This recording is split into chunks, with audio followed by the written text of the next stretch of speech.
Hello class, welcome to virtual math class today. We are doing lesson 92 today. The lesson is called percent of change. Now we've been using ratio boxes in the past, and we've in addition gone to, instead of ratio and actual count, we've moved on to percent and actual count. The percent problems we've used in the past, our total percent would be the 100%. And we're moving on to new kinds of percent problems where we have a percent of change. We will either have an increase in a percent or a decrease in a percent. So think about if you go to a clothing store. Okay, if you go to a clothing store and you're looking at a rack of clothes and it says that the clothes on this rack are on sale for 20% off. Okay, so we've had a change in our percent. Okay. The regular price would be 100% of the price, but we're not going to have to pay 100% of the price. They are reducing the price we're going to have to pay, and it's a reduction of 20%. Okay? So in these types of math problems, we're going to be calling these original, change, and new. Okay?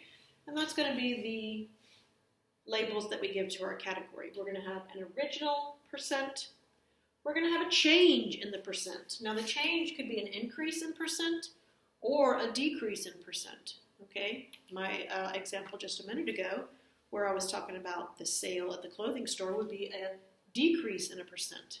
Okay, and then we get our new percent by either adding the change in the percent or subtracting the change in the percent. And then over here is our actual count. It could be dollars, like we're talking about at the clothing store. It could be, think about a town, okay, if the population of a town has increased or decreased by a certain percent, okay? So we're going to go through several different kinds of problems where we're going to use our original change new method to account for a change in the percent, okay? Now the first example in your book talks about a town that has had an increase in their population, okay? They've had an increase of 15%. So our original population, we're going to call that 100% of the population. They've had an increase in the percent, so a 15% increase. So we're going to add 15%. So in the year 1990, the population is 115% of what it was in the year 1980, okay? So we're going to account for an increase of 15% in the population. Okay, so that fills out our percent category. And then it tells us that in 1980, the population was 120,000. So they ask, what's the population in 1990? So I've gone ahead and circled new. I can get rid of this. So the proportion that I create is 100 over 115 is equal to 120,000 over the new number. Use my cross products. The new number, 138,000 people. Okay, so in 1980, the population was 120,000. They had an increase of 15%, so that gives us a new population of 138,000. Okay, that's written out for you on page 637 as well in your book. Now we've got a couple of problems that I've made up. Let's think about this one. The price of a $20 item was reduced 40%. Okay, so it's on sale. The price is going to be less than the original price of $20, right? What is the sale price of the item? So let's think about how we would fill out our original change new chart to show this word problem. Okay? Well, the price was originally, that's what my O stands for, $20. So I'm going to put my $20 in here. Now $20 is 100% of the original price. Okay? Now when it's on sale, the sale price is going to be less than the original price. It says it's reduced by 40%. So my percent, I'm going to subtract 40 from 100. So the new price of my item is 60% of the old price. Does that make sense? My original price is 100% of the price. The sale price is 60% of the original price. Okay, so it asks for the sale price, so I want the new price. This would be the change in the price. That's not what they're asking me for. So I would say 100 over 60 is equal to 20 over n for new. Okay, when I do my cross multiplying, the new price equals $12. So the item used to be $20. It's reduced 40%, so the new price is just $12. Okay. Now let's talk about wholesale and retail. Okay, I often use the example of the pink store across the street. You guys can picture that. The person who runs the pink store, he gets deliveries of items that he has purchased at wholesale, and he's going to sell them in his store at retail. Okay, so if you're a business owner, the items that you buy to stock your store, you buy them at wholesale. Once you get those items, when you put them out for sale, you don't sell them for the same price. You increase the price so that you can make money as a store owner. Okay?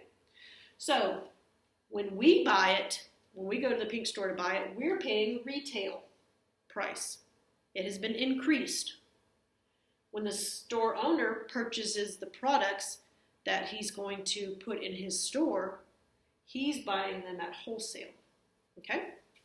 The wholesale price of my favorite cereal is increased by 50% when it's sold at retail. Okay, so I'm thinking about the pink store. He gets my favorite cereal. He pays a certain price. He increases it by 50% to sell it to me. Okay?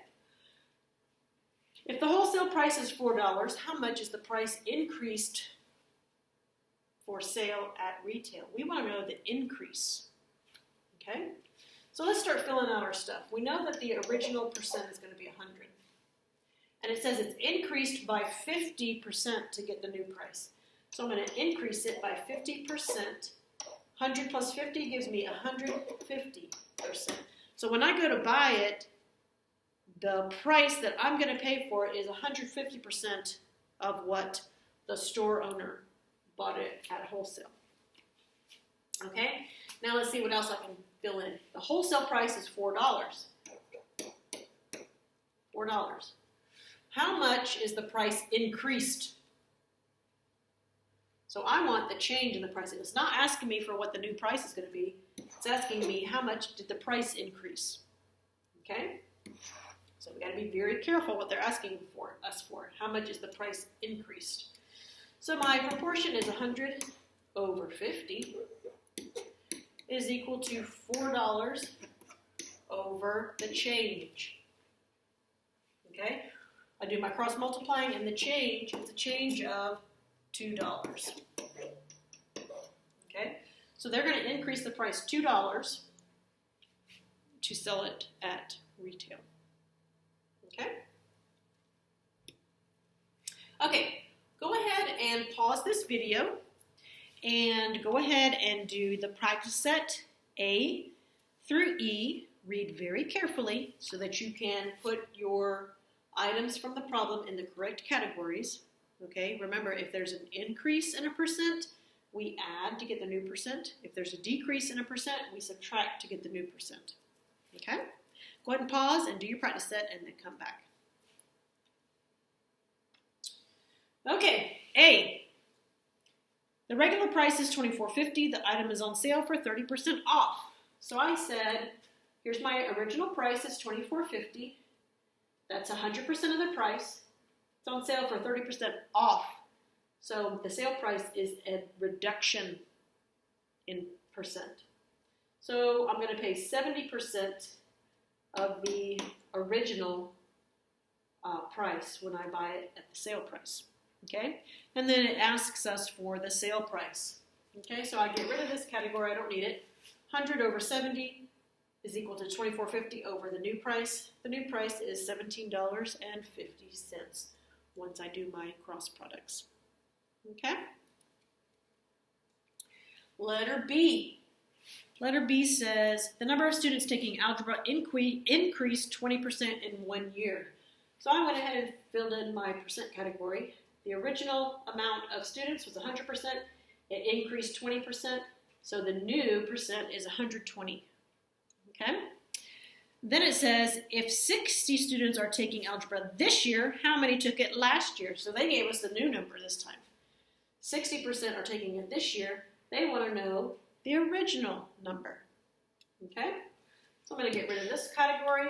100 over 120 equals the original number over 60. The original number was 50 students. Okay, next one. This one was a little different. Bikes were on sale for 20% off. So I went ahead and filled in my percent category. The original cost of the bike is 100% of the cost. I take away 20% for the sale. So the new bike's cost, or the new price, is 80% of the old price. Okay. Thomas bought one for $120. So he said, oh, great, there's a sale. I'm going to go buy a bike. So he paid $120. I put the $120 down here because he bought it when it was on sale. Okay? He bought it when the bike was 80% of the original price. Okay? How much money did he save by buying the bike at sale price rather than regular price? Okay? It doesn't ask for the original price. It asks us how much he saved. So what was the change in the price is what they're asking us, okay? So 20 over 80 equals the change in price over 120. When you do your cross products, you get that the change in price was $30. So he saved $30 by buying the bike on sale. Okay, last one. It says the clothing store bought shirts for $15 each, and they marked up the price 80% to sell them at retail. This is another one of those retail situations, okay? So the clothing store bought some shirts. They increased the price 80%. So when the customers come to buy the shirts, they're paying 180% of what the store owner bought the shirts for, okay? The shirts were $15 each. The store owner bought them for $15 each. He increased the percent 80%, so now he's going to sell the shirts at 180% of what he bought them for. So they want to know the retail price. So this is what we want to find, the new price. And get rid of that category. 100 over 180 is equal to $15 over the new price. When you work out your cross products, the new price of the item is $27. Okay? And the last one says, in which of the problems is the change an increase? Well, B is an increase because it says the algebra students increased 20%. D is an increase because they marked up the price 80%. Okay, the other two were decreases. Okay? Okay, I hope you did okay today. I hope you have a great day. I miss seeing you guys. I hope we get to come back to class very soon. Other than that, hope you guys have a good day. I'll see you next time. Bye.